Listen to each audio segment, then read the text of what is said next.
pastor, eu sofro com problema de imoralidade. Mas não fala para ninguém. Então eu não vou falar. É só você não ficar vermelho, senão o cara do lado aí vai saber. Pastor, eu sofro com problema de imoralidade. Como lidar? Eu vou colocar no mesmo bojo, no mesmo pacote, a maioria dos problemas e pecados que os cristãos têm, porque a solução é a mesma para todos, ok? Então você está me procurando para dizer, pastor, eu sofro, eu luto com problemas na imoralidade, de imoralidade. Eu tenho problema com pornografia, eu tenho problema com cobiça, eu tenho problema com masturbação, eu tenho problema com lascívia, eu tenho problema com imoralidade. Você está procurando no meu gabinete. O outro entra no meu gabinete, pastor, eu tenho problema com ira.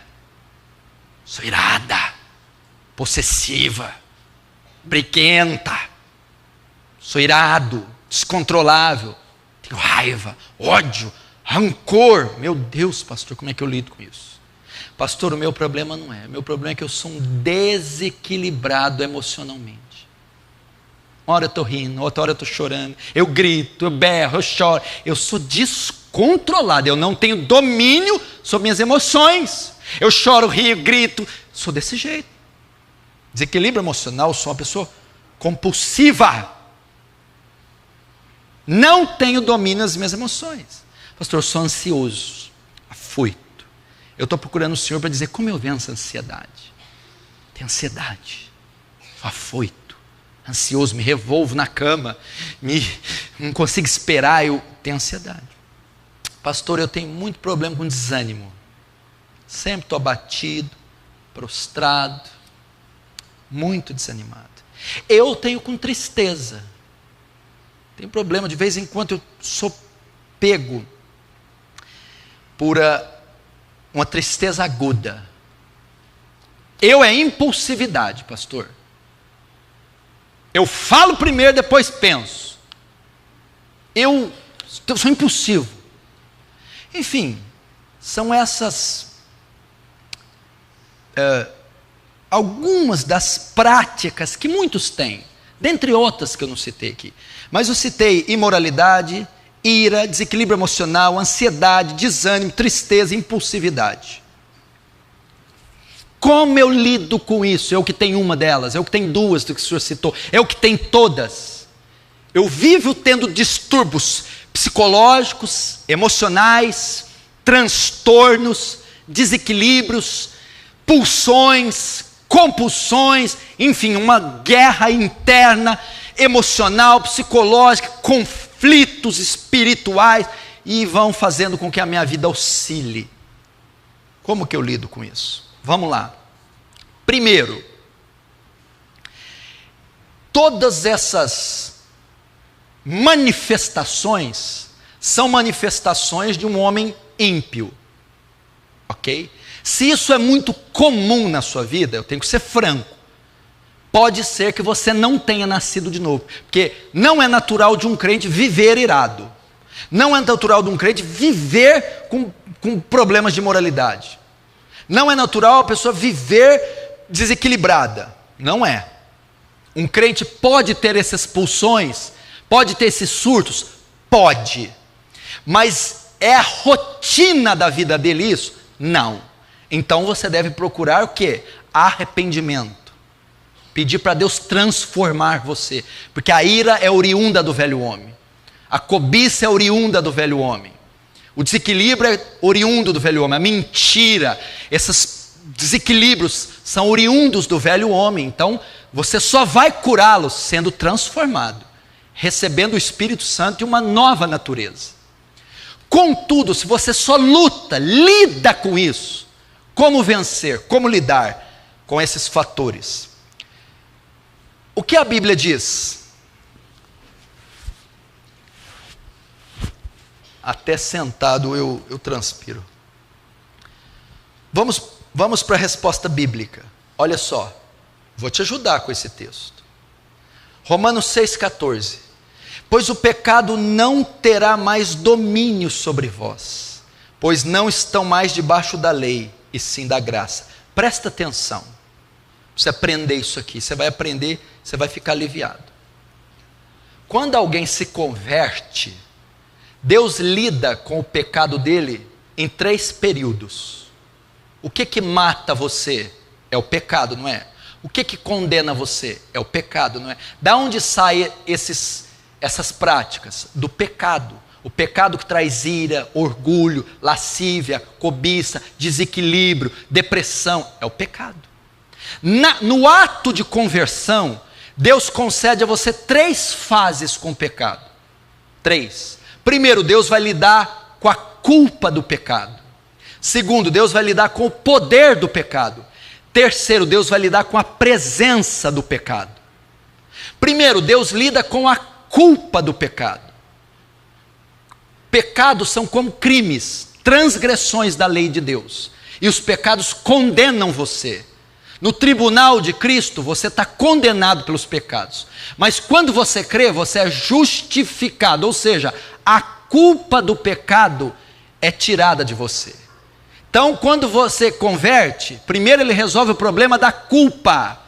Justificados, pois, pela fé, temos paz para com Deus. Quando você crê, a culpa do pecado é tirada. Você não pode mais ser condenado.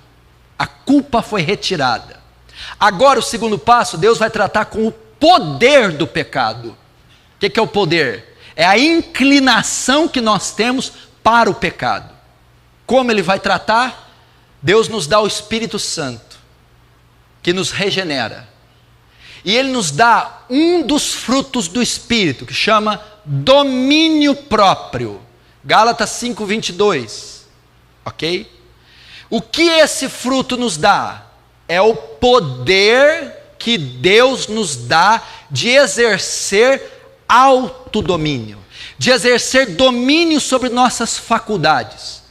É a chamada mortificação do pecado. Por isso Paulo diz, e o pecado não terá mais domínio sobre vós. Agora Deus vai lidar com o poder do pecado.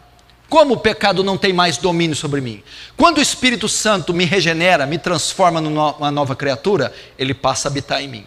Ele me dá um mecanismo, uma ferramenta, que se chama domínio próprio, ou seja, o poder de dominar meus desejos, o poder de dominar minhas faculdades, o poder de dominar minhas pulsões. Então, como você lida com a ira, com a lascívia, com a cobiça, com o desequilíbrio emocional, com a ansiedade, o desânimo? Você faz uso desse mecanismo chamado domínio próprio. Você tem ele. Quem dá esse mecanismo? É o Espírito Santo, ok? Então o que você precisa para dominar a ira? Ter domínio sobre a ira. Para a cobiça, domínio sobre a cobiça.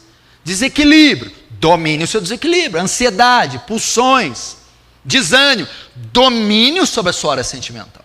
Quem dá domínio a ela? Esse mecanismo, esse fruto, domínio próprio, que todo crente tem. E quem produz esse mecanismo? O Espírito Santo. Logo, para eu vencer essas pulsões e inclinações da minha carne, eu preciso ser uma pessoa cheia do Espírito Santo. Porque se eu estiver cheio do Espírito Santo, eu estou cheio de domínio próprio. Então eu estou cheio do domínio sobre a ira, a cobiça, o desequilíbrio, o desânimo, o medo, a ansiedade, que todo crente possui. Agora, por que você, mesmo sendo crente, está se deixando levar por esses pecados? Porque você não está fazendo uso do domínio próprio. Porque você não está estimulando o Espírito Santo. O Espírito Santo está sendo extinto em você. Não apagueis o Espírito. Paulo diz isso, não extingueis. O que é isso? A ação mortificadora da carne que o Espírito Santo produz. E como então eu fortaleço, como eu faço o Espírito Santo ativar esse mecanismo? Usando os meios da graça. Oração, jejum, meditação da palavra, comunhão com irmãos piedosos. Isso tudo vai fazer com que o Espírito Santo ative o domínio próprio. Ou seja, uma vida intensa com Deus, de consagração, os meios da graça, leitura, meditação, memorização da Escritura, oração, jejum, pedir para que o Espírito Santo me encha e pedir para que o Espírito Santo me faça exercer domínio sobre os meus desejos. Por quê? Porque tem uma promessa sobre você. Este pecado não terá mais domínio sobre você. Não pode te dominar. Deus, quando você creu, Ele lidou com a culpa do pecado. Ele tirou, você não pode ser mais condenado. Mas agora Ele lida com o poder do pecado. O pecado não pode falar mais alto em você. É só você usar o domínio próprio. Agora, pastor, eu sempre vou ter que lutar com isso? Sim, sempre. É normal eu lutar? É. Lutar é pecado? Não. Ser tentado é pecado? Não. Ter os desejos é pecado? Não, não é. Por quê? Gálatas 5, 22, 23. Mas o fruto do Espírito, não. Gálatas 5, 17. Porque a carne milita contra o Espírito, e o Espírito milita contra a carne. E estes opõem-se um ao outro, para que não façais o que quereis. O que Paulo está dizendo aqui? Existe uma batalha dentro de você, entre a carne e o Espírito. E esses ficam lutando entre si o tempo todo. É assim. A vida cristã é assim. É a carne que quer pecar, quer se inclinar. A carne quer mentir, quer se irar, quer cobiçar, quer se invejar, quer se fofocar, quer se, sabe, a carne. E o Espírito não, quer restringir, resistir, sufocar, asfixiar. O Espírito quer perdoar, quer amar, se santificar, orar, buscar. E eles ficam neste conflito. E quem vai vencer? Aquele que você alimenta mais. Se você alimenta mais a carne, fica na internet, fazendo fofoca, sensualidade, pornografia, a carne vai prevalecer, então a ira, a imoralidade, a ansiedade vão se manifestar.